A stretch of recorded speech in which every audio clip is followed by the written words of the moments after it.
आगरा बोदला महारानी बाग में आयोजित श्रीमद् भागवत कथा में आज भगवताचार्य दिनेश दीक्षित जी ने महाराज नंद बाबा का यमुना जी में प्रवेश और स्वगत जाना। कंसवध की कथा का भक्तिमय व्याख्यान किया।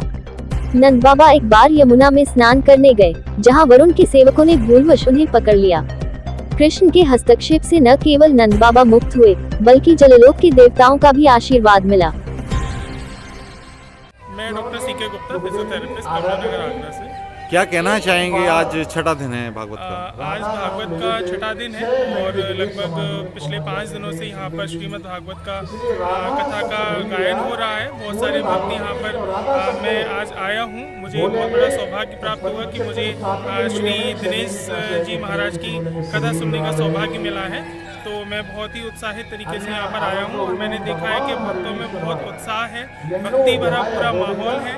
और आज महाराज का यहाँ पर कथा का वर्णन किया गया था, तो सभी मतलब ऐसा लग रहा था जैसे कि हम श्रीधाम वृंदावन में उपस्थित हैं और महाराज जी के मुखारबिंद से जो कथा का रसास्वादन है वो बहुत ही आनंददायक है। सभी भक्त बहुत अच्छे तरीके से कथा का रसास्वादन कर रहे हैं। मैं बहुत बहुत आभारी हूँ कि महाराज जी ने मुझे यहाँ पर आमंत्रित किया और मैं सपत्नी यहाँ पर उपस्थित हूँ और कथा का रसास्वादन में मुझे भी करने का सौभाग्य मिला है। मेरा नाम रीना अग्रवाल है और मैं बहुत दूर से मतलब राजपुर चुंगी से आई हूँ। क्या कहना चाहेंगी? आज छठा दिन है कथा का।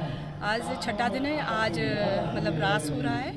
तो आज का मतलब प्रसंग जो मुरुक्मणी विवाह का प्रसंग है, तो इसमें मतलब सबको बहुत आनंद आ रहा है, बहुत अच्छा लग रहा है।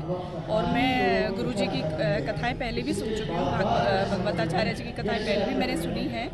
तो उसमें बहुत अच्छा लगता है। उनका बोलने का जो तरीका होता है, उनका मतलब तार्किक दृष्टि से जो वो बताते हैं तो वो अपने को बहुत अच्छा लगता है। और मैं कहती हूँ कि मतलब बच्चों को भी लाना चाहिए ताकि हमारी ये जनरेशन है उसको भी पता चले कि हमारे सनातन धर्म की क्या ताकत है, क्या शक्ति है। उन्हें भी इन कथाओं को सुन के उनके अंदर भी ये भाव जागृत होना चाहिए। अनिल शर्मा। क्या कहना चाहेंगे कथा का छठा दिन? देखिए, ये बहुत अच्छा लगता है और मेनली अच्छा ये लगता है कि जो नई जनरेशन है वो भी यहाँ पे बैठी हुई है। उसको देख के कहीं ना कहीं ये लगता है कि जो हमारा सत्य सनातन जो धर्म है, जो सबसे जो इकलौता धर्म है पूरे विश्व में, सनातन धर्म, बाकी तो सब पंथ है वो है। तो अब ये बच्चे जुड़ रहे हैं, बच्चे भी हैं, ये अगर हम सीखेंगे और हमको चाहिए कि अपने बच्चों को धर्म के बारे में शिक्षा दें जिससे इधर उधर ना जाएं। इस तरीके के आयोजन हर मोहल्ले में, हर क्षेत्र में लगातार होने चाहिए। और भगवान की लीलाएं हैं, भक्ति रस है और इस रस से बड़ा कोई रस नहीं है। जितना भी हो सके हम सबको जुड़ना चाहिए। सनातन धर्म ही एक ऐसा धर्म है जिसमें हर चीज को जोड़ा जाता है। जब हम हवन करते हैं तो कभी हम ये नहीं कहते कि हिंदुओं की रक्षा हो या वो हो, हम तो कहते हैं कि विश्व में शांति हो। तो हमारे तो जल भी हमारे कहीं भी वो नहीं है। तो इसलिए मैं तो यही चाहूँगा कि जब तक हो सके हम इन कथाओं को सुनते रहें, अपने बच्चों को इसके बारे में जागरूक करें, अपनी बैंक बैलेंस की जीरो ना बढ़ाएं, अध्यात्म की जीरो बढ़ाएं। ऋषि शर्मा। कथा काफ़ी मधुर रस में आज का जो रासलीला का प्रोग्राम देखा हमने, काफ़ी सुंदर वचनों के साथ में आचार्य जी ने, ऋषि शर्मा जी ने काफ़ी सुंदर वाक्यांश दिए और उसमें संस्कृत के श्लोकों के साथ में हमें कथा वाचन का श्रवण करने का सौभाग्य प्राप्त हुआ।